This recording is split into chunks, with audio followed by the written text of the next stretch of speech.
तो गाइस आज हम बात करने वाले हैं रिद्धिमा कपूर के बारे में, ऋषि कपूर और नीतू कपूर की बेटी रणवीर कपूर की बहन। सवाल ये है कि रिद्धिमा कपूर पिछले टाइम में काफी ज्यादा एक्टिव हुई हैं। रिद्धिमा कपूर रैंप वॉक भी बहुत ही अच्छा करती हैं और वो फिल्मों में भी आना चाहती थी, बट उन्होंने फिल्मों में काम क्यों नहीं किया। हालांकि वो भी फिल्मों में काम करना चाहते थे अपने पेरेंट्स की तरह और एक सुपरस्टार बनना चाहते थे, काफी टैलेंटेड भी थी। आखिर रिद्धिमा कपूर ने फिल्मों का रास्ता क्यों चूज नहीं किया और वो क्यों एक फैशन डिजाइनर बन गई। एक इंटरव्यू के दौरान रिद्धिमा ने बताया कि वो एक्ट्रेस बनना तो चाहती थी, लेकिन उनके डैड की वजह से नहीं बन पाई। उन्होंने कहा कि अगर वो एक्ट्रेस बन जाती तो उनके डैड सुसाइड कर लेते। इस इंटरव्यू के दौरान नीतू कपूर भी उनके साथ थी और उन्होंने भी बताया कि वो एक्ट्रेस बनने की सारी क्वालिटीज रिद्धिमा में थी, लेकिन वो नहीं बनी क्योंकि उनके डैड सुसाइड कर लेते। क्योंकि ऋषि कपूर इस बात के बिल्कुल ही खिलाफ थे, क्योंकि ऋषि कपूर को लगता था कि लड़कियों को और औरतों को फिल्मों में काम नहीं करना चाहिए, ऐसी सोच रखते थे ऋषि कपूर। खुद बॉलीवुड के बहुत ही बड़े सुपरस्टार रहे, उनकी वाइफ भी बहुत बड़ी सुपरस्टार थी और बेटा भी। आखिर बेटी के लिए इतनी ज्यादा नेगेटिव थॉट क्यों, या फिर ये भी बोल सकते हो अपनी बेटी के लिए काफी प्रोटेक्टिव हो रहे थे। रिद्धिमा ने तो ये भी बताया जब तक उनकी शादी नहीं हुई तब तक वो इतने परेशान रहते थे कहीं फिल्मों में ना चले जाए, और उनकी शादी के बाद उन्होंने राहत की सांस ली। नीतू कपूर ने कहा कि ऋषि कपूर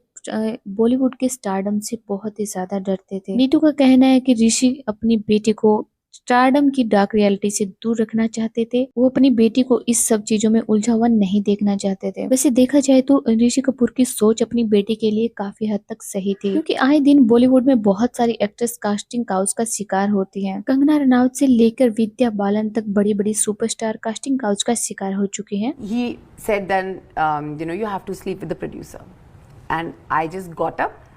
बट एक सवाल ये उठता है कि वो एक सुपरस्टार की बेटी है, उनको कास्टिंग काउच का शिकार तो नहीं होना पड़ेगा। लेकिन बहुत बार ये भी देखने को मिलता है कि नेपो किड्स को भी फिल्मों के लिए प्रोड्यूसर डायरेक्टर्स के पीछे भागना पड़ता है और बहुत ही ज्यादा चमचागिरी करनी पड़ती है। यहाँ पे ऋषि कपूर की भी थॉट गलत नहीं थी, वो अपनी बेटी के लिए बहुत ही ज्यादा प्रोटेक्टिव हो रहे थे। लेकिन रिद्धिमा ने अपने डैड के लिए अपनी चॉइसेस को चेंज किया और वो फैशन डिजाइनर बने। लेकिन रिद्धिमा ने अपने पैशन को छोड़ा, वो चीज कहीं ना कहीं उनके दिमाग में रही होगी। जब 2020 में ऋषि कपूर की डेथ हुई तो उसके बाद रिद्धिमा कपूर और उनकी मदर नीतू कपूर बहुत ही ज्यादा एक्टिव हुए हैं सोशल मीडिया पे, और बहुत सारे इंटरव्यूज और इवेंट्स में देखने को मिलती थी हर रोज। इन ऋषि कपूर की बेटी को कोई जानता भी नहीं था और अब वो अचानक से दिखती हैं हर जगह और रैंप वॉक वगैरह भी करती हैं। इस पर नीतू कपूर और रिद्धिमा कपूर को बहुत ही ज्यादा ट्रोलिंग का सामना करना पड़ा। लोग बोलते थे कि पहले तो दिखती भी नहीं थी और अब इतने ज्यादा एक्टिव रहती हैं। इन्हें तो अपने पति के जाने का बिल्कुल भी गम नहीं हुआ। इन सब ट्रोलर्स को आंसर देते हुए रिद्धिमा ने कहा था कि हमारे घर की बातें हमें ही पता है, हमारे दिल पे क्या गुजरी हुई है। बाकी पर्सनली मुझे भी यही लगता है कि रिद्धिमा और नीतू कपूर बहुत ज्यादा एक्टिव हुई है ऋषि कपूर की डेथ के बाद। रिद्धिमा का तो एक शो भी आता है बॉलीवुड वाइब्स। इन सब बातों को देखते हुए पता चलता है कि रिद्धिमा कपूर उनके डैड की डेथ के बाद बहुत ज्यादा एक्टिव भी हुई है और उन्होंने शोज भी करना शुरू कर दिया। फाइनली अपने पैशन पे काम तो किया, हीरोइन तो नहीं बनी लेकिन सोशल मीडिया पर्सनैलिटी तो वो बन चुकी है और काफी सुर्खियों में रहती है। वैसे दोस्तों आपकी क्या राय है इस बारे में कॉमेंट में जरूर बताना।